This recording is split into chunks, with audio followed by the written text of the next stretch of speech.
ಆಗ ಶಿವಸೈನ್ಯದು ಸಿಕ್ಕಾಬಟ್ಟೆ ಗಲಾಟೆ ಆಗ ದಕ್ಷಿಣ ಭಾರತದವ್ರು ಅಂದರೆ ಆಗ್ತಿರ್ಲಿಲ್ಲ. ಸಿಕ್ಕಾಬಟ್ಟೆ ಗಲಾಟೆ ಮಾಡೋರು. ಈ ಭಾನುವಾರ ಯಕ್ಷಗಾನ ಈ ಕಾರ್ಯಕ್ರಮಗಳು ಕನ್ನಡ ಕಾರ್ಯಕ್ರಮಗಳೆಲ್ಲ ನಡೆದ್ರೆ ಬಂದು ದಾಂಧಲೆ ಮಾಡೋರಲ್ಲಿ. ನಾವು ಚಾಲುಕ್ಯ ಕನ್ನಡ ಕೂಟ ಅಂತ ನಾವೆಲ್ಲ ಸೇರ್ಕೊಂಡು ಒಂದು ಕನ್ನಡ ಸಂಘ ಮಾಡ್ಕೊಂಡಿದ್ವು ಅಲ್ಲಿ. ಮಾಡಿದ್ದು ಭಾನುವಾರ ದಿವಸ ಯಾವ್ದಾದ್ರು ಒಂದು ಕನ್ನಡ ಸಿನಿಮಾ ರಿಲೀಸ್ ಆಗೋದು, ಒಂದೇ ಒಂದು ಮಾರ್ನಿಂಗ್ ಶೋ ಒಂದು ಥಿಯೇಟ್ರಲ್ಲಿ ಹಾಕೋರು. ಅದಕ್ಕೆಲ್ಲ ಟಿಕೆಟ್ ಎಲ್ಲ ಇದು ಮಾಡಿ ಆ ಶೋನ ಭರ್ತಿ ಆಗೋ ಥರ ನೋಡಿಕೊಂಡು ಇದು ಮಾಡ್ತಿದ್ದು. ಈ ಯಕ್ಷಗಾನ ಇದೆಲ್ಲ ದಕ್ಷಿಣ ಕನ್ನಡ ಜಿಲ್ಲೆಯವರೆಲ್ಲ ತುಂಬ ಇದ್ರಲ್ಲ, ಅವರೆಲ್ಲ ಯಕ್ಷಗಾನ ಮಾಡಿದಾಗ ಅಲ್ಲಿ ಹೋಗೋದು, ಇದು ಕೂತ್ಕೊಳ್ಳೋದು, ಕಾರ್ಯಕ್ರಮ ನೋಡೋದು.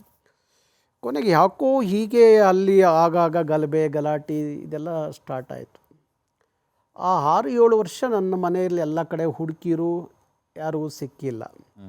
ಕೊನೆಗೆ ನಮ್ಮ ಊರಿನವರೊಬ್ಬರು ಅರಸೀಕೆರೆಯವರು ಅಲ್ಲಿ ಬಾಂಬೆಲಿ ಸಿಕ್ಕಿದಾಗ ನನಗೆ, ನಾನು ಅವ್ರ ಜೊತೆಲಿ ಮಾತಾಡುವಾಗ ಅವರೇನು ಮಾಡಿದ್ರು, ನಮ್ಮ ಅಣ್ಣನಿಗೆ ಫೋನ್ ಮಾಡಿ ಹೇಳಿದ್ರು ಬಾಂಬೆಲಿದ್ದಾರೆ ಅಂತ. ಆಗ ನಮ್ಮ ಅಣ್ಣ ನನ್ನ ಬೆಂಗಳೂರಿಗೆ ಕರೆಸ್ಕೊಂಡ್ರು. ಬೆಂಗಳೂರಿಗೆ ಆಗ ಬಂದೆ ನಾನು. ಯಾವ ಇಸ್ವಿ ಗೌಡ್ರೆ? ಆಗಿತ್ತು ಒಂದು 85-86 ಇರಬೇಕು ಬೆಂಗಳೂರು ಬಂದಾಗ. ಆಗ ಬೆಂಗಳೂರು ನೋಡಿದಾಗ ಬೆಂಗಳೂರು ಇದು ಕರ್ನಾಟಕದ ರಾಜಧಾನಿ ಬೆಂಗಳೂರು ಅಂತ ಅನ್ನಿಸ್ತಿರ್ಲಿಲ್ಲ.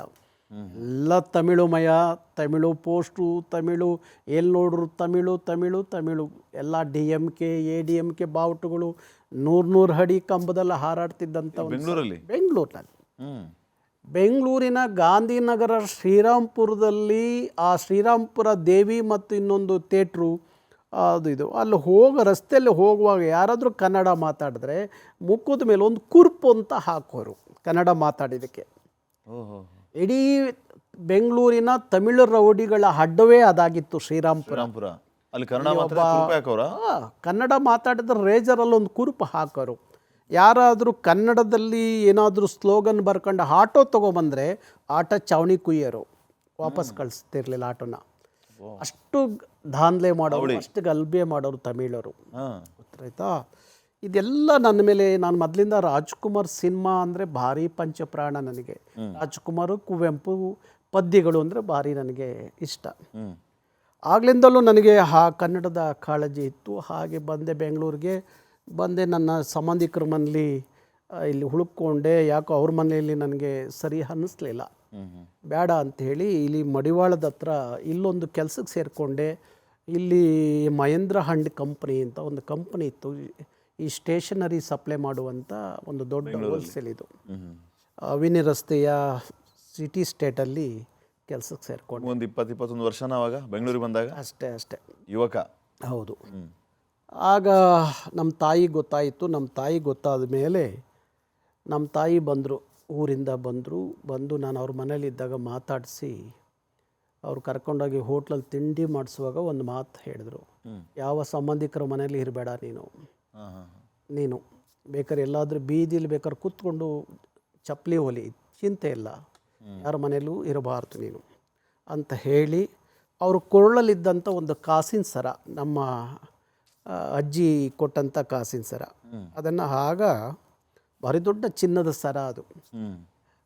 ಅಲ್ಲಿ 70,000 ರೂಪಾಯಿಗೆ ಮಾರಿಬಿಟ್ಟು ಸ್ಟೇಟಲ್ಲಿ ಚೌಡೇಶ್ವರಿ ಟೆಂಪಲ್ ಸ್ಟೇಟ್ ಅಲ್ಲಿ ಮಾರಿ ನನಗೆ 70,000 ರೂಪಾಯಿ ಕೊಟ್ಟರು.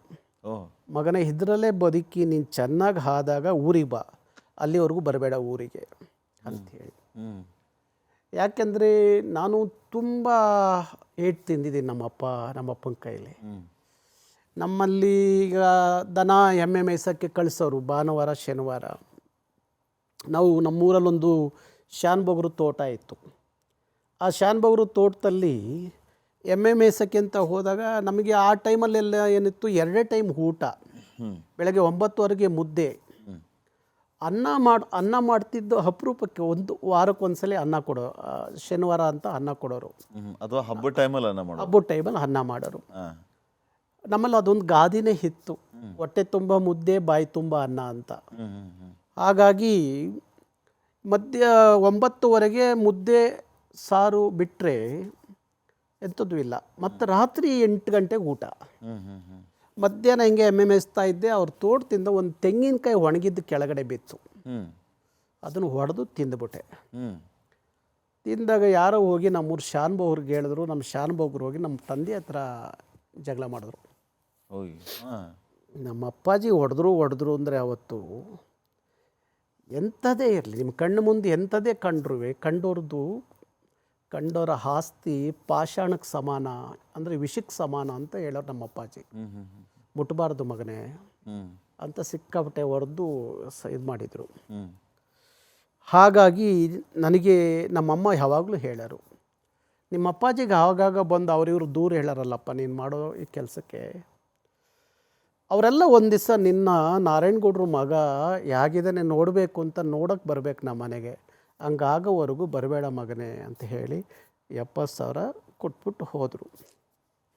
ಆಗ ನಾನು ಸೈಕಲ್ಲು, ಈ ಡಬಲ್ ಕ್ಯಾರಿಯರ್ ಅಂತ ಸೈಕಲ್ಲು ತಗೊಂಡು ಸ್ಟೇಷನರಿನ, ನಾನು ಅಲ್ಲಿ ಕೆಲಸ ಬಿಟ್ಟೆ, ಸ್ಟೇಷನರಿ ತೊಗೊಳ್ಳೋದು, ಅಲ್ಲೇ ನನಗೆ ಪರಿಚಯ ಆಗಿದ್ದರೆ ಹೆಂಗಾದ್ರೂ ತೊಗೊಳ್ಳೋದು, ಇಡೀ ಬೆಂಗಳೂರು ಸುತ್ತೋದು, ಸೈಕಲ್ ಹೊಡೆಯೋದು ಎಲ್ಲ ಹೋಲ್ಸೇಲ್ ತೊಗೊಂಡು ರೀಟೇಲ್ ರೈಟಿಗೆ.